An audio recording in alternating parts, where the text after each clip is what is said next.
On behalf of the FeBo team, it is my distinct pleasure to welcome you to our 27th webinar, a lecture series organized under the auspices of the ERC of our ERC project here in Trento, funded by the European Research Council and hosted by the Department of Humanities at the University of Trento. The FeBo project investigates the historical and political significance of borders within federal states, adopting both an ancient focus and a comparative perspective with modernity. Our inquiry begins with several fundamental yet deeply complex questions, as what constitutes a boundary within a koinon? Should we distinguish strictly between internal boundaries separating member states and external borders defining the confederation as a whole?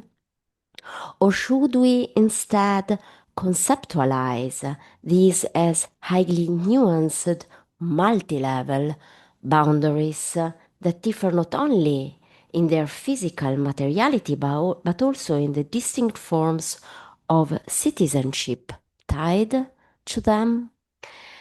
Turning to internal boundaries, does a koinon maintain constant oversight or does it intervene only under specific circumstances?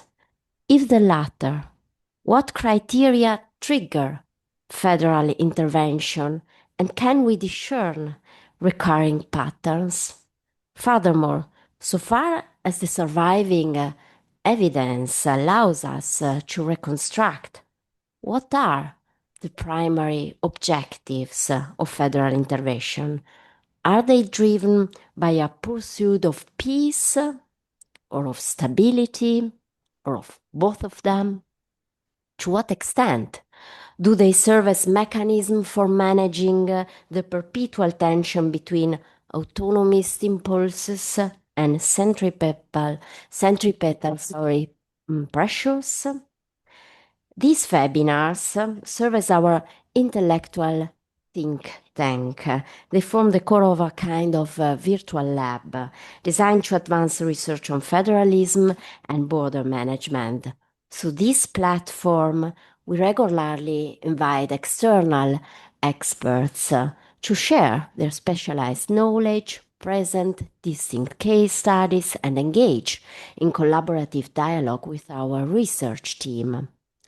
Video recordings of the past FeBinars and related scholarly contributions are fully accessible both on our official website of the FeBo project and via the University of Trento YouTube channel. As previously noted, the distinction between intra-federal borders and interfederal borders is often fluid. The former can readily transition into the latter and vice versa. This fluidity underscores the reality of multi-level borders, especially regarding external borders, and prompts us to re-examine how the intricate entanglement of citizenship and territorial border should be conceptually framed.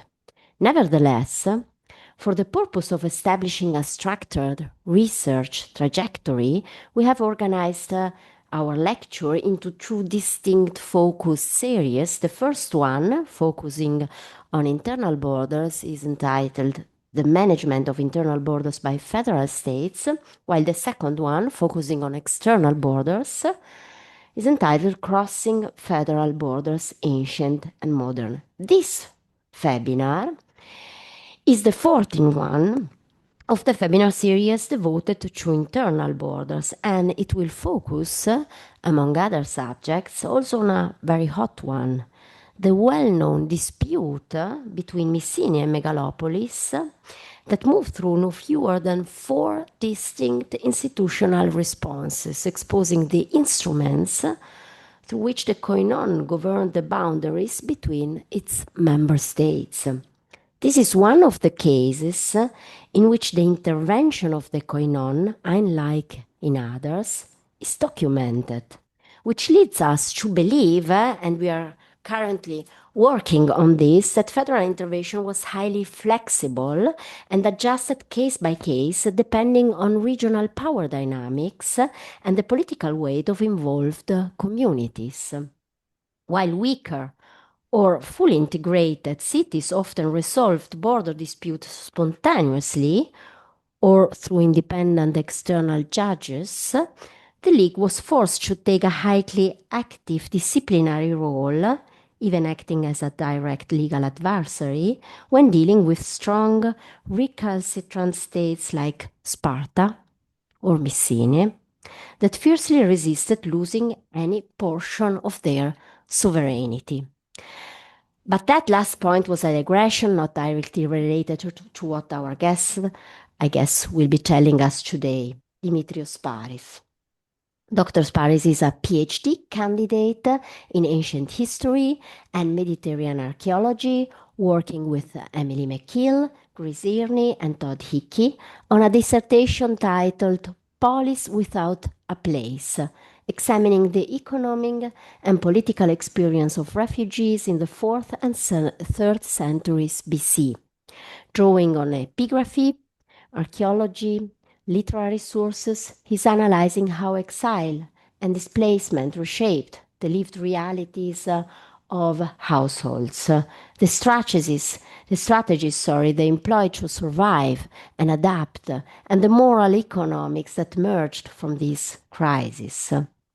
Sparis also served as a trench supervisor at ancient Mycenae, participated in excavation at Despotico and Vriocastraki, and completed epigraphical training through the Hellenic Education Research Center's Epigraphy of the Aegean Island program.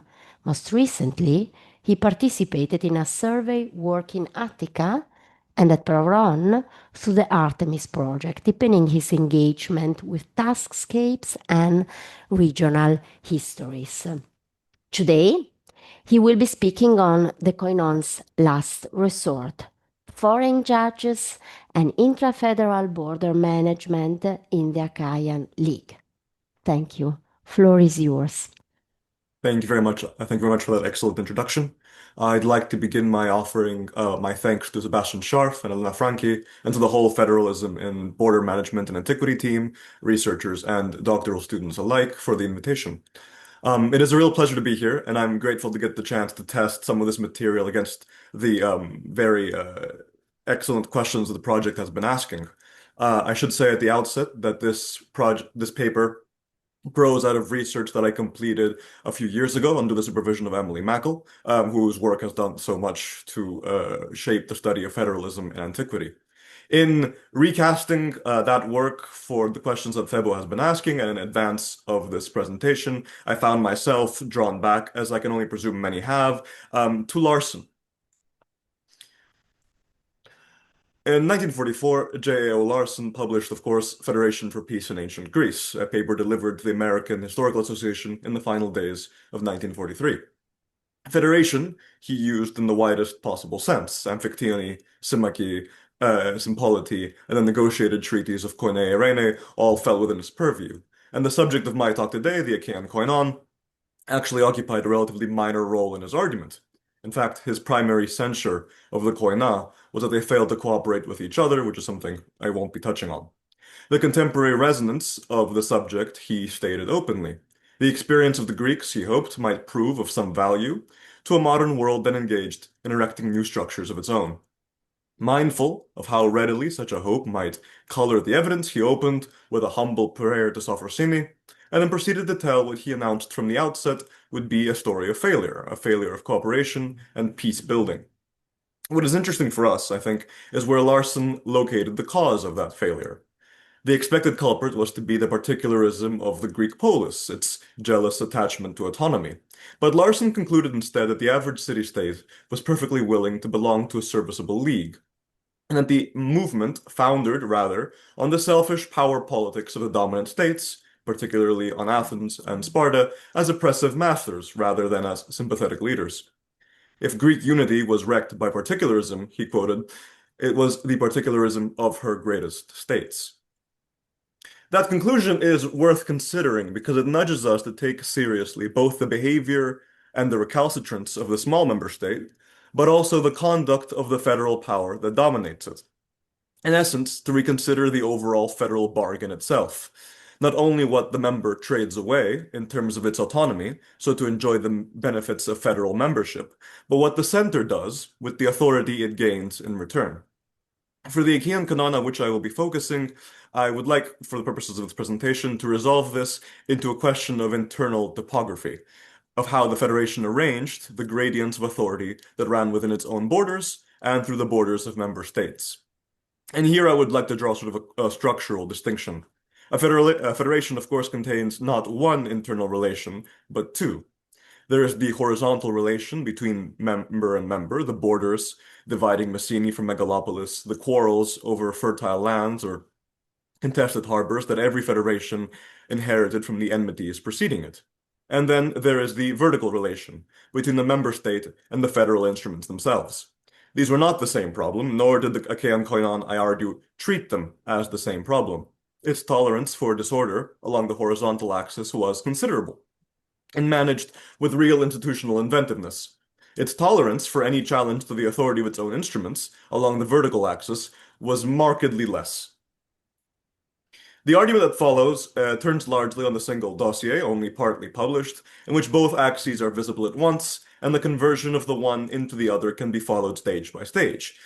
The long 2nd century dispute between Messini and Megalopolis, largely over Acreatis and Bipeatis, and administered under the auspices of the Koinon, SCG 58370, part of which Nino Laraghi and Anna Magneto published in Chiron in 2012, and the whole of which Gerhard Thur described the year before, from an inspection of the stones permitted by the late great Petros Themelis.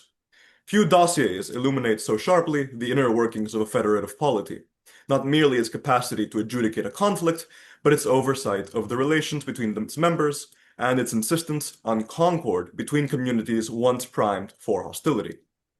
What recommends it to the questions the project has posed is not only the border quarrel itself, which is the most ordinary, in some cases, object the Greek world affords, two neighbors contending over productive land, but the sequence of the Koinon's responses to it. An extraordinary tribunal, a large court convened at a neutral member polis, and, at the precise moment Messini ceased to contest Megalopolis and began to contest the validity of a federal fine, the unilateral importation of 6 judges from Miletus empowered to close the matter with a binding crima. It is that final move and the threshold a crisis had to cross before the Koinon would reach for it that the bulk of what follows will examine. For those of you not familiar with the Messinian dossier, and I presumably owe an apology to the doctoral students of FeBo who have probably been put through the ringer of this text before, let me begin with a summary. The only document from the dossier fully published is the Messinian Psaphisma, which gives from the Messinian side the sequence of events that led up to the resolution of the quarrel. Gerhard Thur published an interpretation of the dossier as a whole in 2011, and Maria Juni responded to it shortly after. I have not seen the dossier in its entirety myself, so what follows rests on the Psaphisma and on the triangulation of those treatments. The other 3 documents are the Megalopolitan Challenge, the Proclysis to arbitration, the fine, the Zamea, handed down to the Messenians from the Damiurgoi, and the Milesian verdict to the Crema at the end.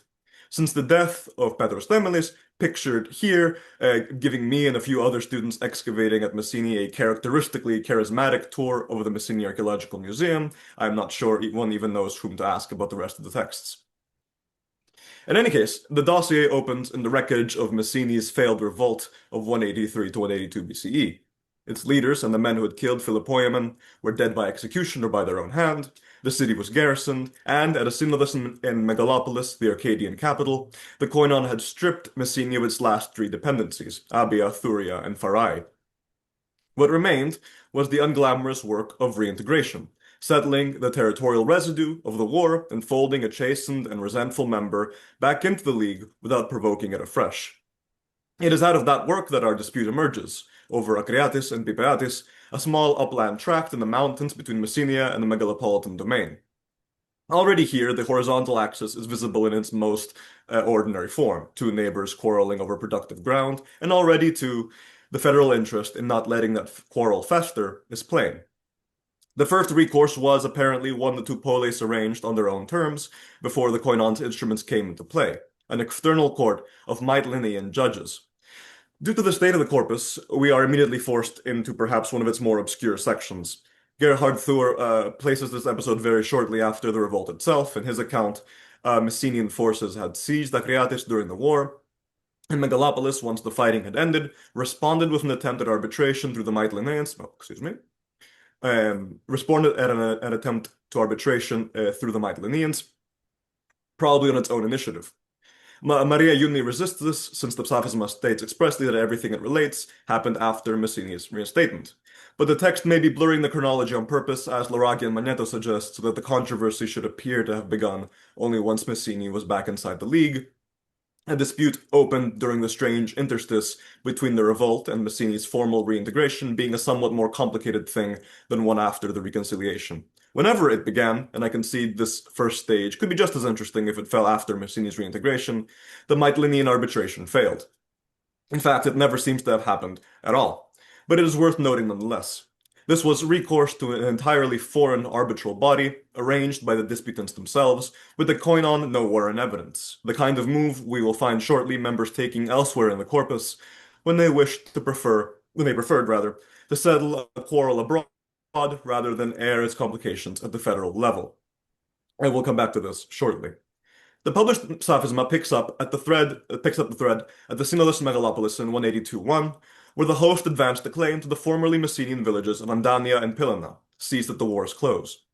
The Koinon postponed the matter to a calmer moment, but its own statutes, which apparently required the arbitration of every new entrant's outstanding disputes, guaranteed that the reckoning was inevitable. And so, before the next Synodos at Elis, Megalopolis issued a fresh proclasis, now extending its claims to Acreatis and Bipeatis as well. Messini agreed to go to trial. What the two parties then constituted is the first of the Koinon's instruments. The two member states selected an extraordinary tribunal of 17 hegemonists to travel to the disputed ground, to convene at the famed Andanian sanctuary of the Carniacion, walk the contested boundaries twice, one with each party, in the formal perigesis, familiar from territorial arbitration across the Greek world, and then hold timed hearings by the water clock. If one puts stock in the Messenians' description, they specifically chose the court, and the Megalopolitans agreed. The composition of this board is anything but coincidental. The 17 were drawn entirely from the Achaean heartland. Not one was an Arcadian, that is to say, not one came from Megalopolis' own ethnic bloc. Among them sat 3 former strategii, including the formidable Callicrates, son of Theoxanos, among the most notable Achaean politicians of his generation. One struggles to seriously imagine a panel of such men assembled entirely without the Koinon's encouragement and consent. Yet the inscription says nothing of that. It presents the tribunal as the result of the disputants' own agreement. Amhomon synelomenon criterion ho kai dekoi toi synedokisan, and keeps the Federation's guiding hand off stage. This is a pattern we'll meet repeatedly, the Koinon arranging the outcome while staging the consent of the parties, and is itself a piece of border management, a way of cooling a dangerous quarrel without appearing to coerce a newly humbled member or slight an assertive established one. The result at the Carniacion is opaque for 2 reasons. The first is that Andania and Pilana vanished from the Psaphisma altogether. Having been named among the megalopolitan claims, they are never mentioned again, and we are given no report of how that part of the matter was resolved. Laragi and Magneto take the silence to mask a Messenian retention, since the decree keeps up a possessive language over the territory throughout, but the Messenians may equally have lost and kept that fact out of the text. The second concerns Acreatis and Bipeatis, over which the megalopolitans are said to have renounced their claim, apostanton. How this looked in practice is a matter of some interest, because a formal renunciation would, one expects, have foreclosed the continuing afterlife of the issue beyond the Carniacion. One possibility is that the Messenians are mischaracterizing the result in some way. Alternatively, the apostasis might be read more literally as a recusal, the megalopolitans literally and physically removing themselves from the proceedings, which would have handed Messenia a de facto triumph without a formal verdict ever having been rendered. Either way, having withdrawn, the megalopolis then failed to restrain the Kaliatai, the inhabitants of a small Arcadian settlement near the Messenian border, very likely former megalopolitan dependents detached when megalopolis entered the Koinon, and whose independence in this affair the Messenian account treats with open contempt. Acreates and Pipeates stayed for the moment in Messenian hands, but the Kaliatai had now opened a fresh suit, and the dispute moved to its second instrument. The parties chose Aegion, a core Achaean city, and Anaklitos Polis settled on jointly by both sides. Again, the Koinon is given no active agency in this turn of events. There, before a Dikasterion of 147, the Arcadian side was decisively beaten. It is worth noting that the Messenian Psaphisma, for all that the suit was nominally the Kaliatais, treats the Megalopolitans as the opposing party, advancing the formal arguments in the debate. The Damiorgoi, the Koinon's senior civil magistrates, appear for the first time in the Psaphisma only as intermediaries right now, to whom Messini had earlier submitted its earlier schema for the borders. As far as Messini was concerned, the matter was now closed, and the city was readmitted into the League. Of course, it was not closed, unfortunately for the Messenians, but quite illustratively for us. When Messini afterwards sued for the produce withheld from the contested land during the years of litigation, Megalopolis answered with yet another proclasis. Its argument was, on the face of the Messenian narrative, brazen, that the judgment at Aegion had not concerned Megalopolis proper, but only the Kaliatai, and that the Carniacion hearings earlier had been inconclusive, so that the ownership of the land had never in fact been decided. Whatever we make of it, the Damiorgoi did not dismiss the challenge. The Psaphisma says that they heeded the megalopolis epakoulouthe santon, a sour word in the Messenian telling. When Messini refused to cooperate, they fined it 3,000 drachmae for contumacy. And here, the dispute crosses its threshold. Up to this point, everything has run along the horizontal axis, neighbor against neighbor, with the Koinon managing the friction through a succession of arbitral forms. But Messini now appealed the fine, and an appeal against the federal penalty is no longer a quarrel between two members, but a challenge to the validity of the decision of the Koinon itself. The relation has tipped from the horizontal to the vertical. What is now in question is whether a federal ruling binds. The vertical dimension of this conflict becomes more explicit if we jump ahead to the Psaphisma's later victory clause, that the Messenians triumphed over both the Megalopolitans and the fine of the Damiorgoi. The Koinon's response changes in kind. The Damiorgoi did not prompt the parties to choose another ekletos polis or select another panel. They introduced them, isagaronton, the Koinon's first instrument of genuine agency in the management of the controversy, into a court of 6 judges from Miletus, a city wholly outside the Federation. This is no longer the choreography of a mutually selected venue. The decree records no litigant input or procedure into the choice of the Milesians. The Koinon, via the Damiorgoi, routed the dispute on its own initiative to a tribunal beyond its own borders and expected the result to be obeyed. The Milesians, for the record, found unanimously for Messini on what amounts to a principle of nebis in idem. The issue had been judged at Aegion, and Megalopolis could not drag Messini back into court to a matter already closed. It is worth pausing here to draw out what the sequence has already raised. For one, it establishes about as firmly as the evidence permits that the Achaean Koinon mandated the arbitration of new entrants' disputes, a sensible policy, since otherwise every new member would carry into the League a fresh stock of internecine and international quarrels along with it. The Mytilenean arbitration, in particular, asks more questions than it answers.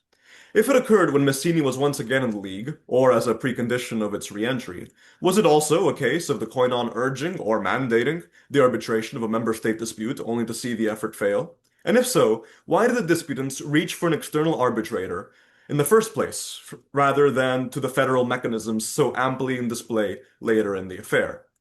One suspects that there were virtues to such arbitral bilateralism that we can still appreciate, a speedier conclusion, perhaps, or the avoidance of the strings attached to the federal alternative, entanglement with other member states, a cost to civic prestige, or the risk that one or another disputant might turn the Federation's own instruments to its advantage. The events that followed point in just that latter direction. For if we credit the Messenian rendition, what the Megalopolitans accomplished was precisely to game the system, to force 3 separate judgments upon a single dispute. It is tempting to wonder whether this is exactly the kind of mess that an initial bilateral appeal to Mytilene might have been meant to forestall, and the kind of mess that the Koinon's arbitral domain, for all its inventiveness, could generate once a member chose to exploit it. Furthermore, if we turn from the nominal priorities of the federal leadership conceived as an institution to its agentive dimension as an association of particular political men, then another motive for the Mytilenean recourse comes into view. Mazzini might well have feared that certain personalities or factions within the federal apparatus would arrange any arbitration to its disadvantage, and so soon after the war, that was no paranoid expectation. Something of that wariness may have shaped the early turn to Mytilene as much as a preference for bilateral speed. Two features of the dossier press us towards taking this agentive dimension seriously. The first is the clear care with which this list of the 17 hegemonists appears to have been assembled. The second is the ambivalent role of the Damiurgoi. On what institutional or legal logic did they find Mazzini for contumacy, given the contours of everything that had already been decided? Unless we suppose the Mycenaean account so mired in its own mnemopoietic that its reliability collapses altogether, two explanations suggest themselves. The first is that the federal statute requiring the settlement of every new entrant's outstanding disputes was so paranoidly binding, so pro-litigious in effect, that even a charge as flimsy as the megalopolitan one compelled a reckoning. And the Damiurgoi's hands were tied. And the second, if we allow some weight to the bitterness in the Messenian rhetoric, is that their decision masked a real anti-Messenian bias. Then there are the arbitrative recourses themselves. The notable feature, as I have said, is that while the Koinon is plainly indispensable to the affair, it furnishes its leading politicians, it commits their time to a formal inspection of the disputed ground, and it later lends itself to some form of trial at Aegion before a sizable jury of admittedly unclear composition. It is given no active role in the narrative whatsoever, except at the very end. The disputants select each venue by mutual agreement. The Koinon's representatives are simply present on the day, and a decision is reached. Where, one wants to ask, is the Federation, and where are its agents? Two broader interpretations present themselves, each casting the polity in a different light. On the first, we take the silence at face value and yield that the Koinon was an institution with marked hierarchical tendencies, reactive at times, at least in the domain of arbitration, rather than directive. A few sticks, the threat of a fine, and a few carrots, the benefits of membership, constituted the minimum, beyond which member states were left to manage their own affairs with independent agency in order to meet those federal expectations, with the Koinon standing ready to supply what assistance it could. On the second, the silence is a deliberate effect, a rhetoric of consent in which the unanimous and voluntary initiative of the disputants is foregrounded so that the directing hand of the federal elite recedes from view. Such a coalition of member states stood in two relations at once. Horizontally, the states composing the Achaean Koinon were peers, but vertically they answered to a federal apparatus that was both their hegemon and their international stage. A coalition like this had every reason to project autonomy and peaceable initiative in its public monuments, even where, in fact, federal elites dictated the when and the how, leaving open only certain intervals for carefully managed disputant agency, for instance, the choice of the hegemones. But we are left then in a moment of aporia, in which some uncertain triangulation between the disputants and the Federation produced a result couched in this rhetoric of consent and agency, and yet which may conceal federal interventions anywhere on a scale from passive facilitation to hard enforcement. To return to FeBo's guiding questions, there is real ideological investment here in terms of institutional culture in presenting the Koinon's internal border management as a matter of homonoic procedure between member states, in erasing, that is, any trace of hegemonic oversight. And perhaps that was in fact the case. On Mazzini's own phrasing, the Messenians had something like the initiative in choosing the court before which they were to be judged. Might we even venture that the Koinon's ostensibly hands-off flexibility favored, to some extent, the accused or the new entrant? Yet there is something to be said to the other side, for an argument that the Koinon retained some unspoken say in the arrangement of things. One marks a kind of legal logic in the sequence of recourses. The hearings at the Carneasion were conducted on site, surely because the hegemonists needed to see the site itself. But the second trial at Aegion before a jury too large to have traveled down to the disputed ground in its entirety, must have rested on the testimony and the documentary record produced by that first inspection. The two stages, in other words, were not interchangeable forums the disputants happened to select in sequence. They were complementary, the one generating the evidentiary basis on which the other could sit at a distance.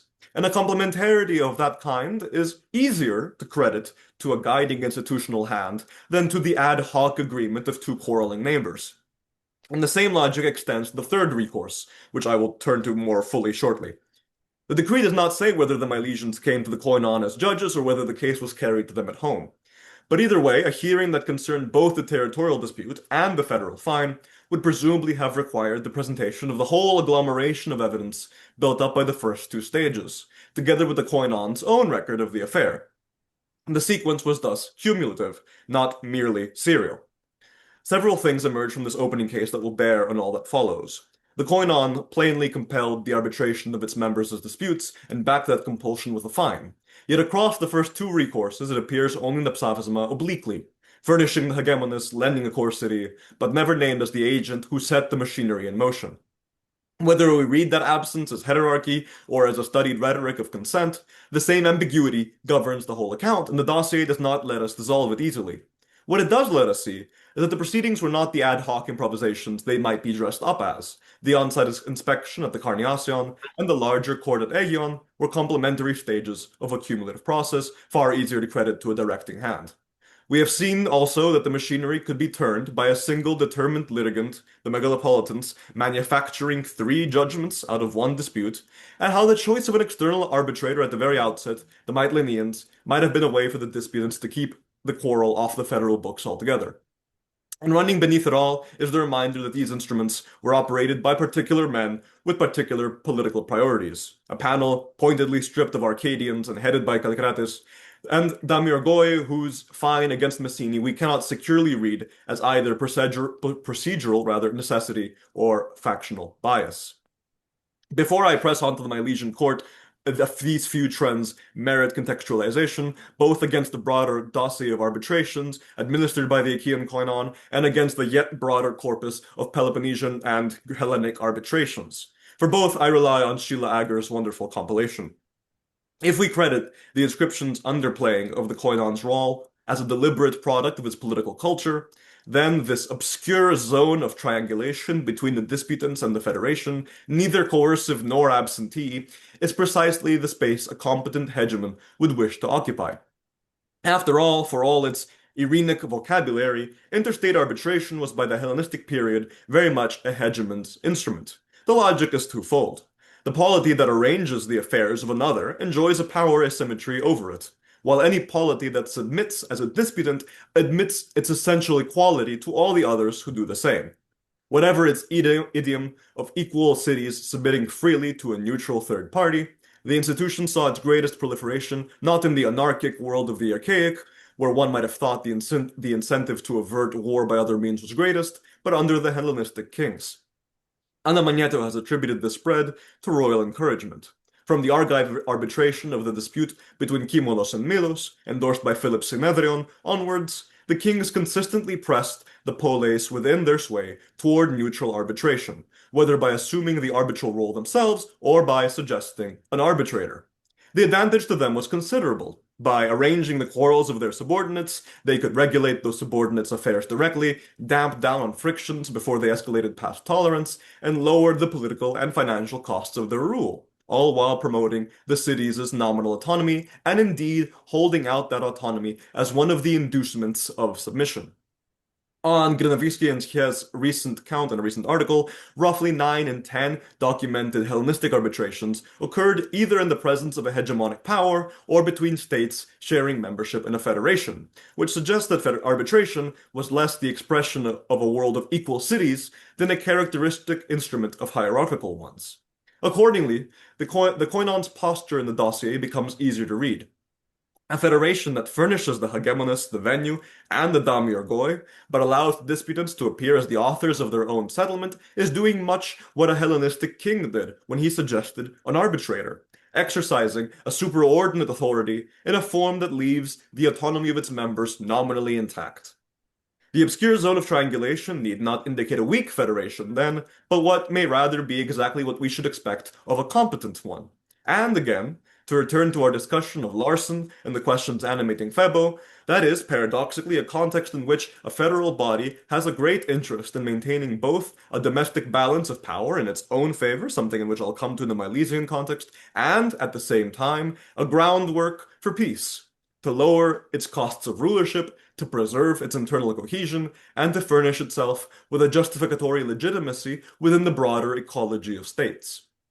In that light, one struggles to read this inscription, particularly if one holds that the Mytilenean recourse occurred while both states were already members, without granting a certain flexible amiability to the Federation's creative and creatively ambiguous management of the dispute.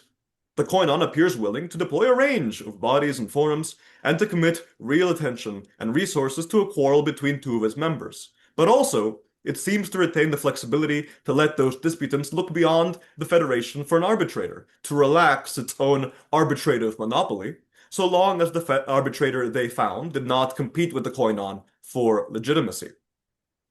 These trends become legible against the broader dossier of the Koinon's arbitrations, and they bear directly on the tension this presentation has been tracking between the member states' own agency and the federal authority that oversaw their borders. Consider first whether the Koinon really maintained a standing policy of arbitrating its members' quarrels. Before the Psaphisma, this was still somewhat uncertain.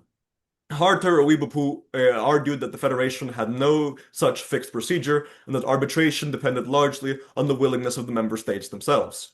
The dossier renders that position difficult to maintain. Yet when one looks for the policy elsewhere in the corpus, one meets the obstacle that has dogged the question throughout its scholarly history, which is that the Koinon, case after case, goes unnamed. The settlement between Corinth and Epidavros in 243 BCE preserves the ainos of the Koinon. The arbitration between Thuria and Megalopolis, connected to Thuria's reintegration after the revolt in 182 BC, preserves the grapton, both, plausibly, the residue of a fulfilled federal statute. In other cases, the federal hand is secure on compositional grounds, because the tribunal is drawn from fellow members, the 59 judges from several member states in one later 3rd century case, the 11 cities that sent judges to arbitrate Ptolemaic Arsinoi and Epidavros in another. A tribunal assembled from across the membership could not have been convened except through the machinery of the Koinon, whether or not the decree names it. But these are the minority. Far more often, two members submit to the arbitration of a third and neutral member, exactly the sort of case federal policy ought to have compelled, and the decree says nothing of the Federation at all. It is on that silence that Michael Dixon rested his argument that by the 2nd century the Koinon had abandoned its attempts to evolve itself in its members' disputes. His strongest evidence lies in two of the better preserved 2nd century arbitrations, where the judges are not fellow members at all, but experts fetched from wholly outside the league.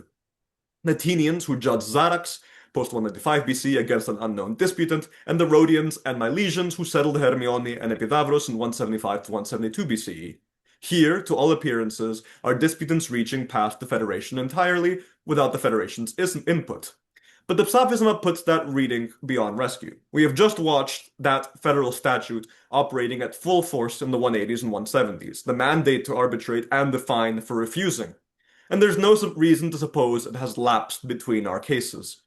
The silence is better explained from the members' side rather than from the Federation's.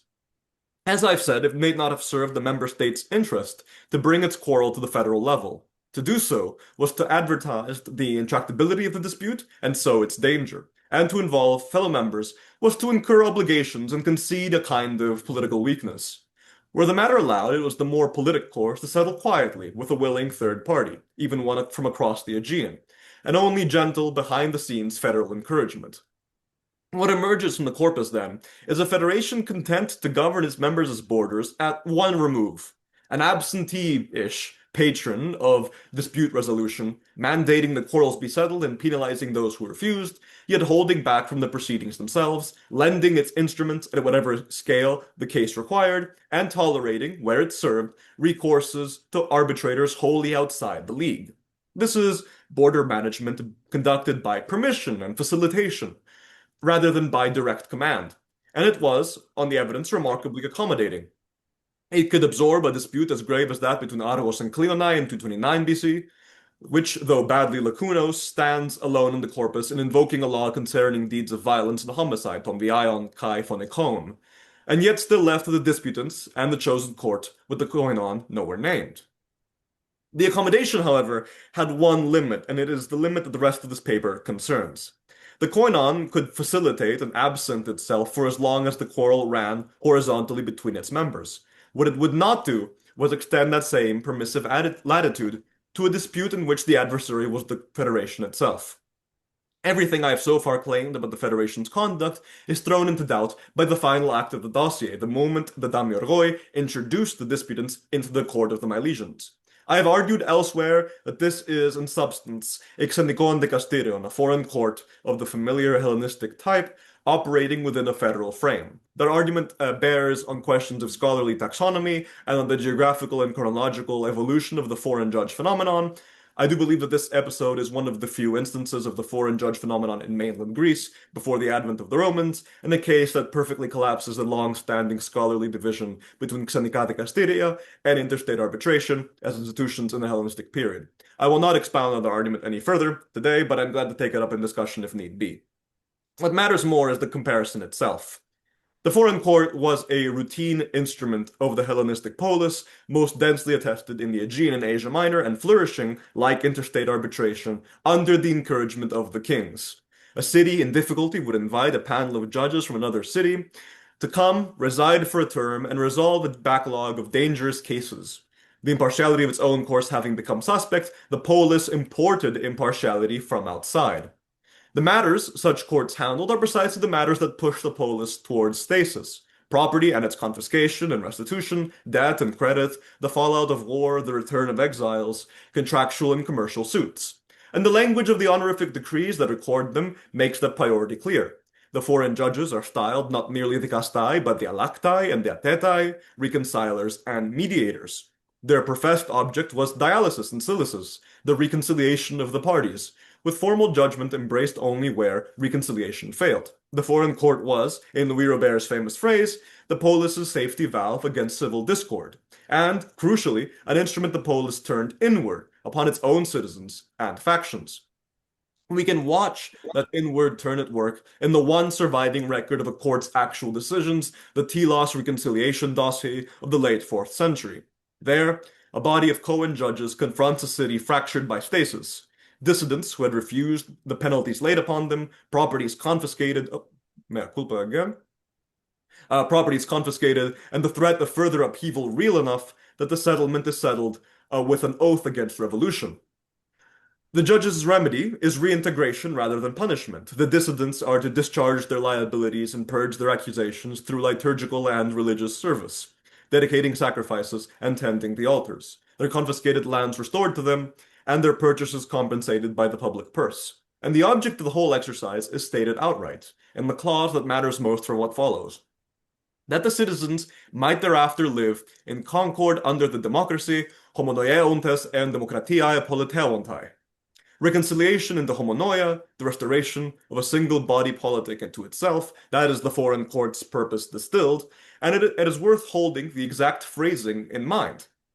That comparable element of executive external recourse, of importing impartiality, is what makes the Milesian episode so striking.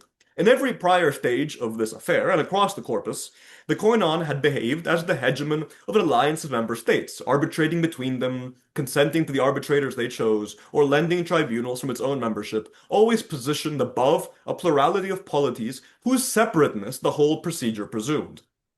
In routing the dispute of the Milesians, it does something categorically different. It behaves not as the overlord of many states, but as a single state would towards its own quarreling citizens, importing a foreign court to reconcile a faction it can no longer trust its own institutions to maintain.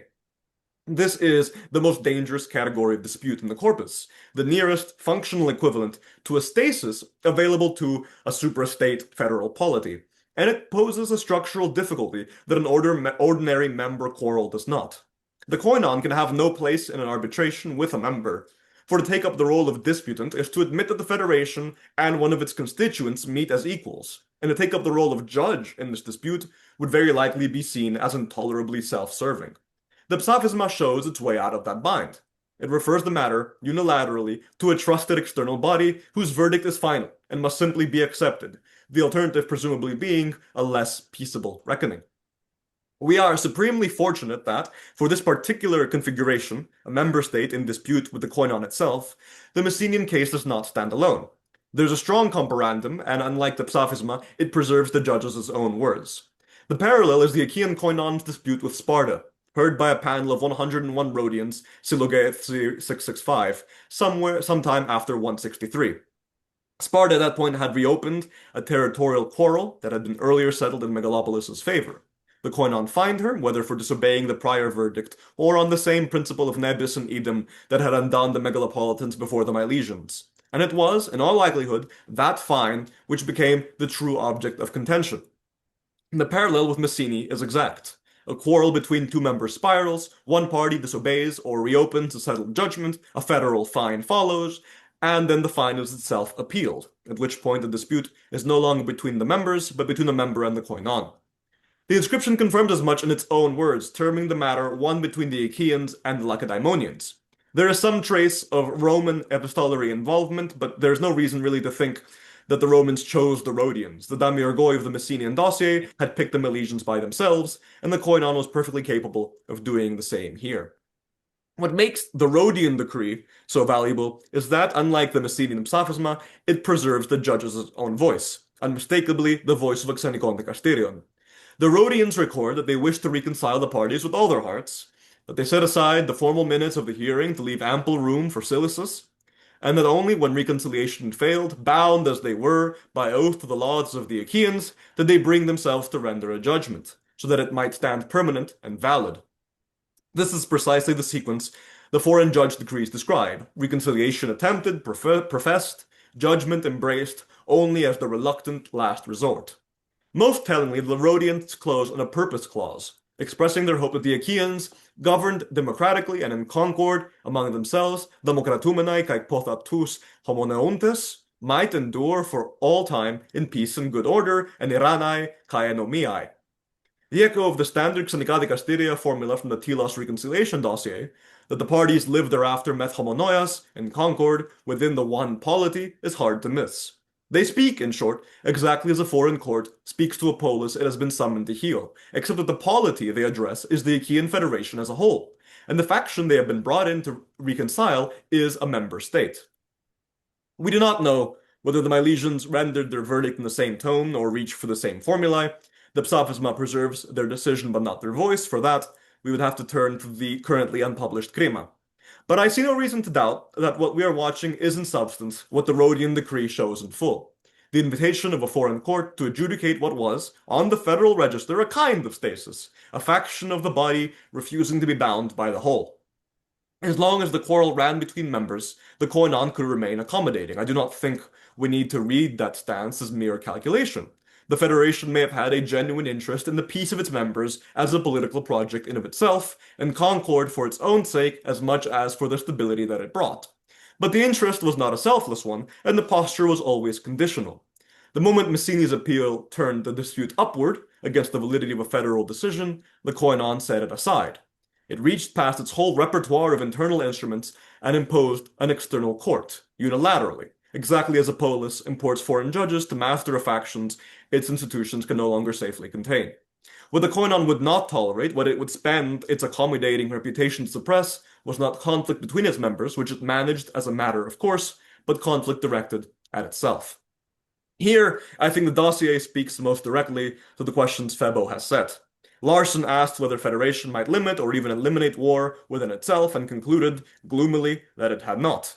FeBo's approach is that the question is slightly misphrased, that federalization never guaranteed peaceable existence, and that what we ought to examine instead is how federal states manage their borders and toward what end.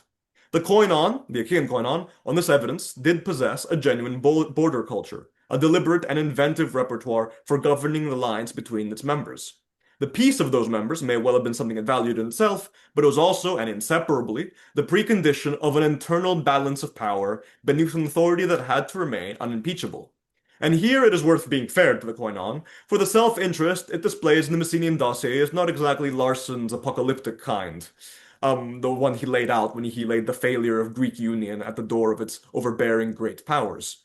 The recourse to a foreign court was, after all, a remarkable act of further triangulation. In exchange for the executive stroke of punting the matter to the Milesians, the Koinon accommodatingly surrenders the final say that a more jealous hegemon might have kept in its own hands. It intervenes, but the intervention consists in handling the verdict to a party outside itself, an assertion of authority that is at the same time a relinquishing of it.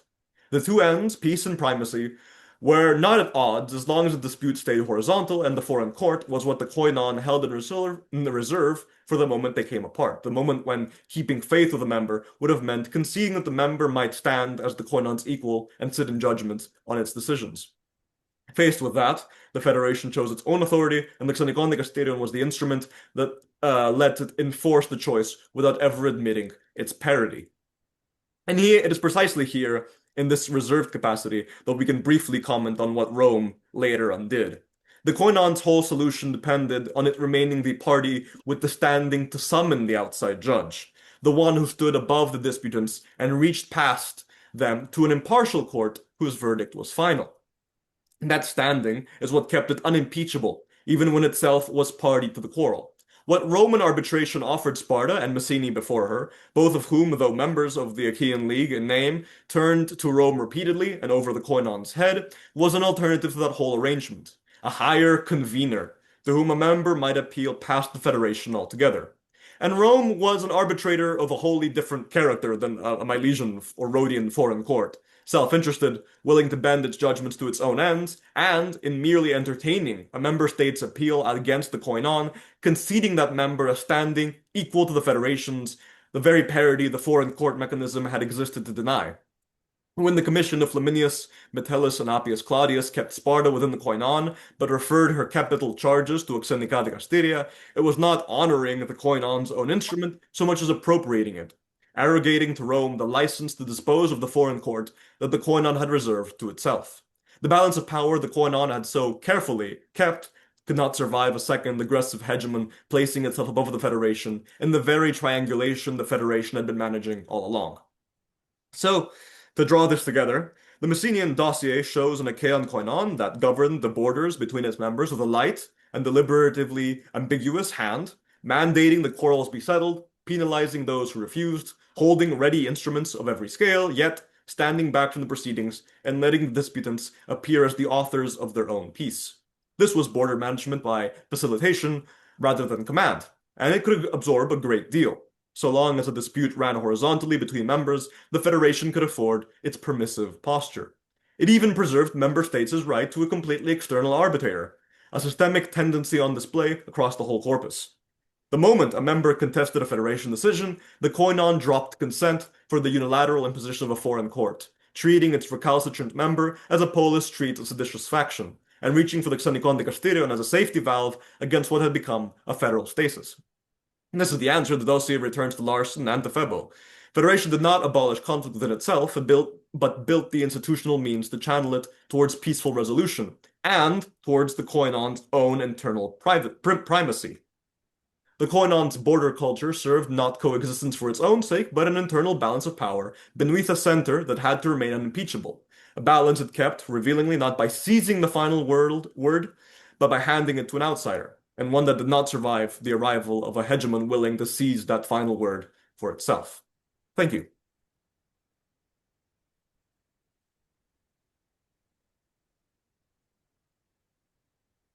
Thank you very much. Thank you very much, Dimitrios Sparis, for this really thought-provoking talk. And I suggest the floor is open to questions now. So please, both online, just raise your hand and ask your question live, or write your question in the chat if you prefer, but also here in the room.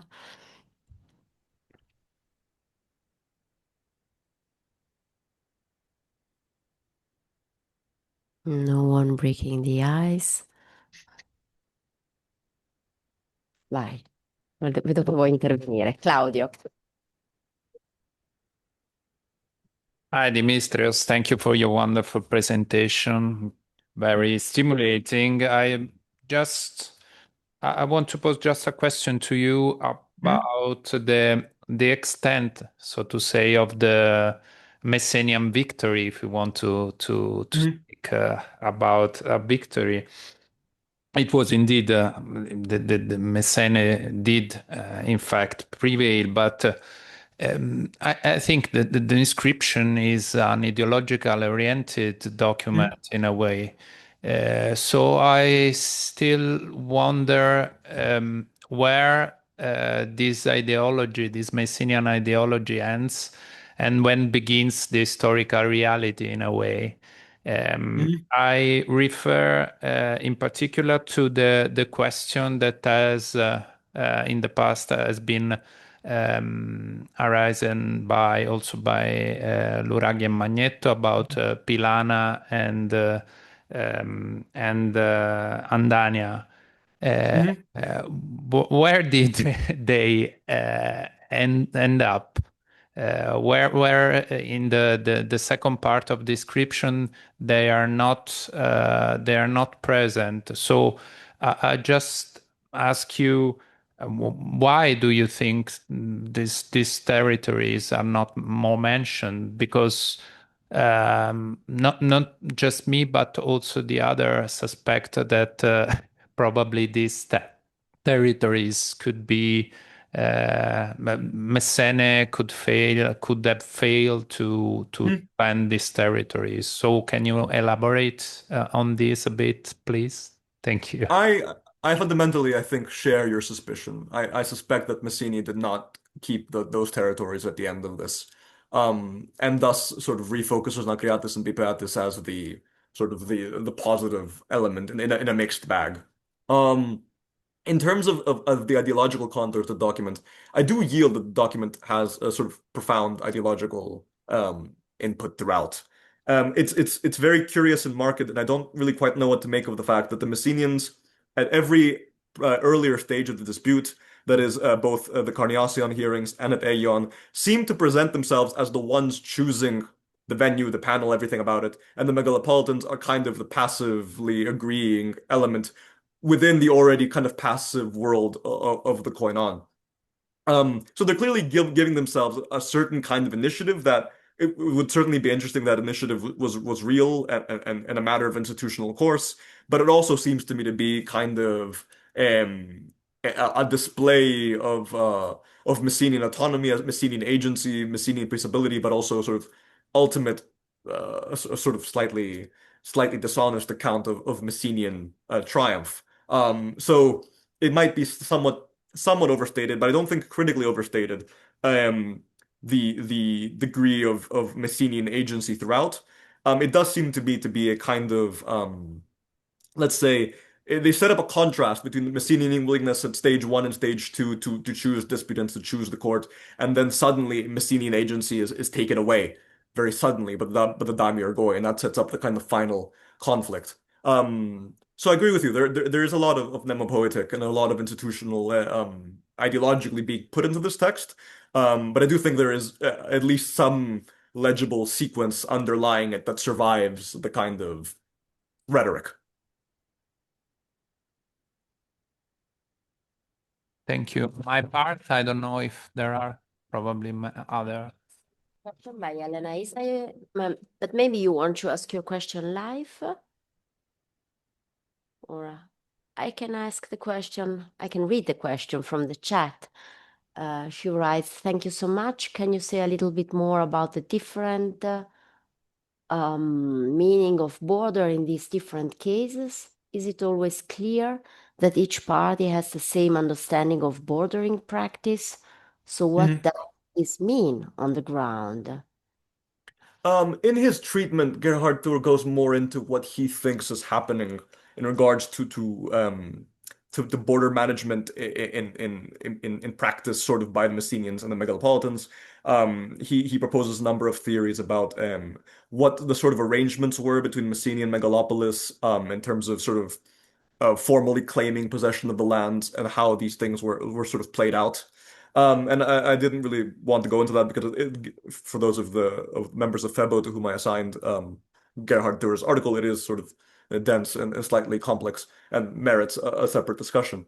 That being said, I do suspect that all parties are operating more or less with themselves on the same notions of border management. I think what is on display here is a kind of, I mean, what unifies both Syndicata Castilia and interstate arbitration is that fundamentally, whether you're arbitrating between two polities or whether you are handling disputes between citizens, as an arbitrator, as a judge, as a the atetai or the electai, you are fundamentally usually going to the place and conducting sort of, at least by the Hellenistic period, I would think, rather collectively held procedures for the inspection and demarcation of territory in both kind of scales, both in the federal and the polis level scale. I mean, these border disputes, although they are expressed as the disputes between polis, might have, and we see this elsewhere in the corpus of Peloponnesian arbitrations, might have actually resolved on the lowest possible, on the most zoomed in possible scale, as disputes between individual landowners, farmers, actively sabotaging each other. We have those cases in the broader corpus of arbitrations. It's having seizures between farmsteads, these kinds of very nitty-gritty occasions. So I do suspect that all parties had a similar notion of what was the proper way of managing these kind of border quarrels. And there is kind of an institutional bureaucratic procedural trace of that in the inscription, in which, both sides indicate their borders to all the relevant Koinon parties. They are both referred to the Strategos Apollonidas in the Carniacion hearings, and the Damirgoi are also it's also stated that the Damirgoi were parties to whom Messini had shown its specific border arrangement. So I do suspect that all parties are more or less operating on the same wavelength, but I do think on the ground that wavelength is familiar household to household, use of land demarcations that also apply equally in sort of the familiar context of a single polis and between, individual holders.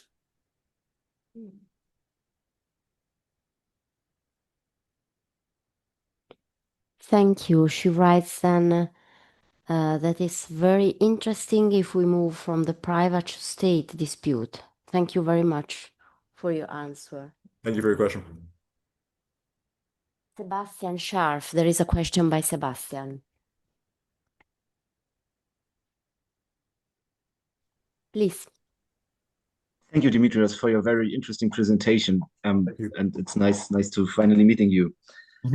I have a larger question. It is about if you take the approach of the Boeotians in about 300, we have a very strong federal agency there. We have two inscriptions in the Ager corpus where we have Hos Boeotoi Horitan, where there is strong federal agency. So my question is, what do you think about, is there anything characteristic? Is there a characteristic Achaean approach to border management? What do you think about that? I think the foremost characteristic that one derives from the broader corpus of Achaean interstate arbitrations is generally that the Achaean League does not show up. That they are never, at least, I mean, some of these inscriptions are obviously lacunos, but with marked sort of frequency, I'll have to look at my data table for the exact number. The Achaean League is not mentioned. Now that's whether that's that could easily be sort of a reflection of the the epigraphic habit as therein manifested, or of the priorities of the member states of the Achaean League, their ideological priorities in terms of expressing their own autonomy. Maybe we're purely in the world of sort of epigraphic ideology, but I do think if we were to seek further, I do think there is sort of a characteristically open and sort of reactive and I use the term ambiguous in the presentation. I want to say more that they're open to the member states' initiative in how they would like to sort things out. And open to the member states, not even involving the Achaean League if need be, which is in an alternative kind of reality, right? The federal hegemon, the federal center might not allow that. In this case, they seem to be continuously, diachronically allowing it as a matter of course. So that's what I think would be the foremost characteristic. But also how many to what I mean you would never have any arbitrations in the corpus that have the identical kind of reaction, the identical kind of institutional reaction. We have multiple cities sending tribunals. We have an Eklitos polis. We have this strange panel. We have another case of just 8 Arcadians sent off to handle the dispute. So there's a lot of different scales and approaches here that implies that at some point, either from the ground up, from the top down, there is a willingness to sort of be creative and to apply solutions as they are needed rather than a sort of one size fits all approach.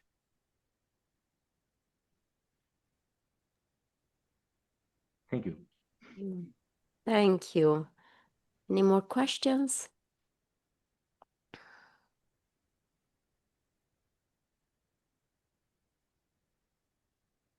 So in that case, I have a question.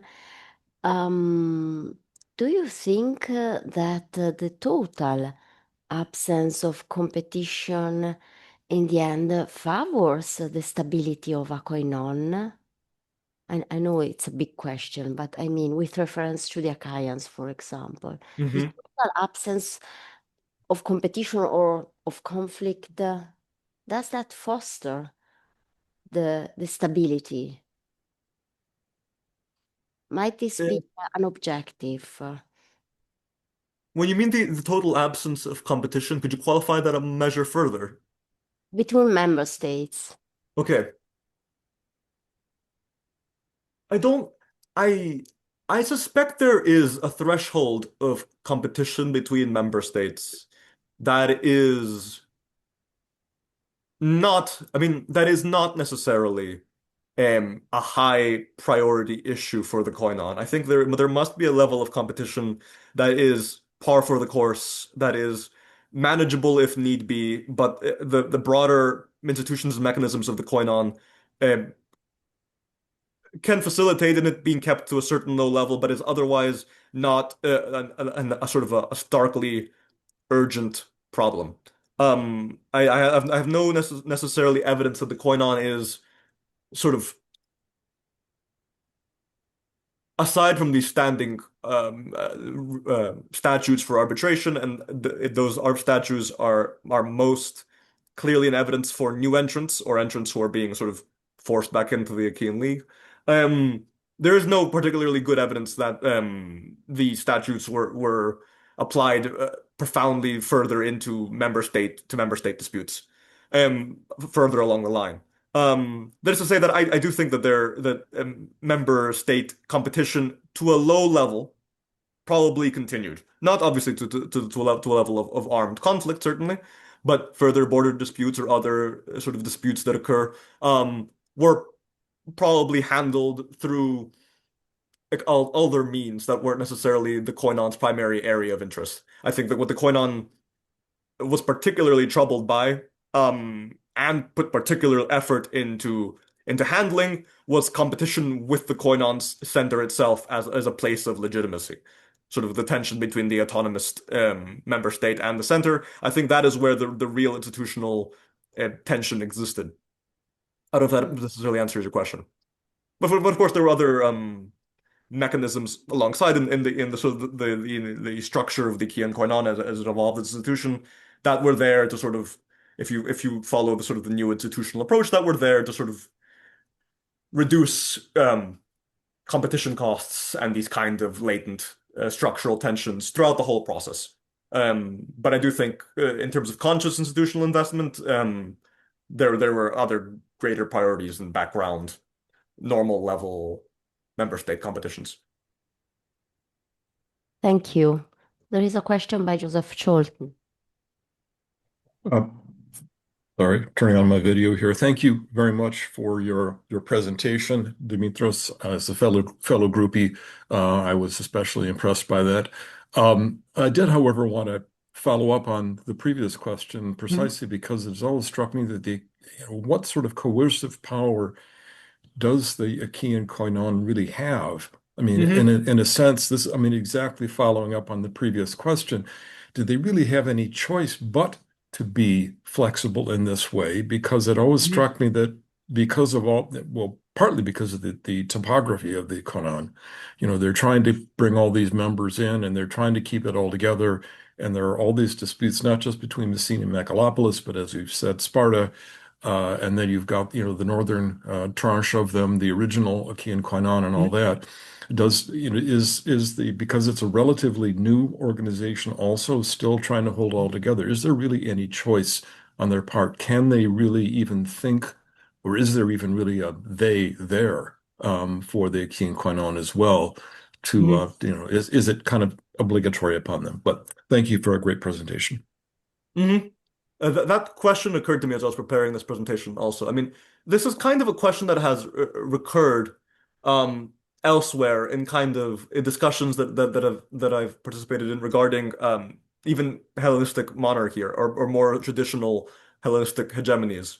The sense that, polis are resisting them and asserting their autonomy and hiding behind their walls all the time.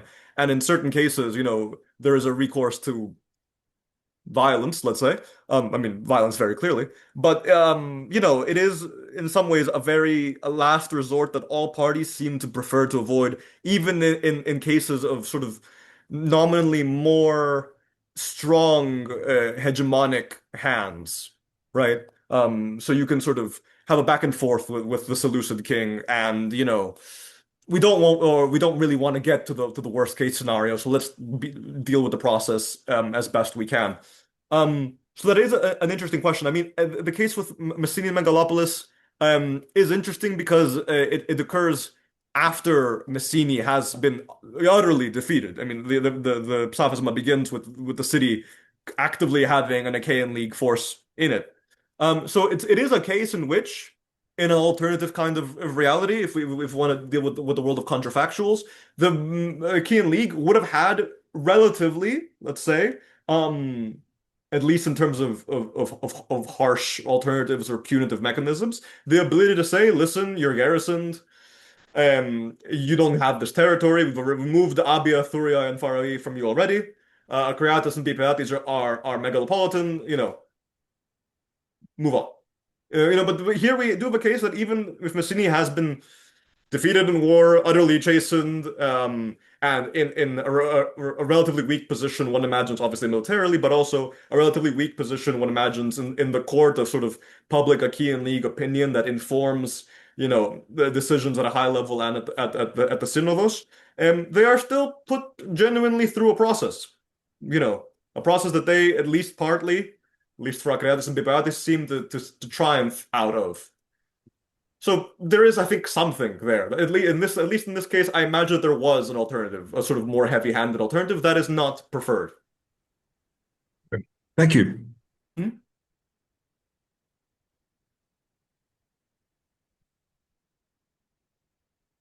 Any more questions or remarks?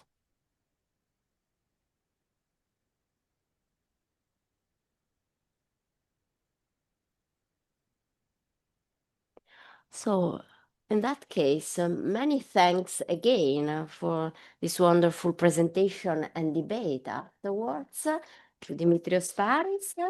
And let me remind you our next webinar, which will be held by Antiope Argyriou on June the 13th, and will address the rhetoric of borders in Hellenistic inscriptions with a specific focus on the ways borders were conceptualized in the honorific context of decrees for foreign honorand. So join us on June the 13th. Thank you again. Bye. Thank you, everyone. Have a good one.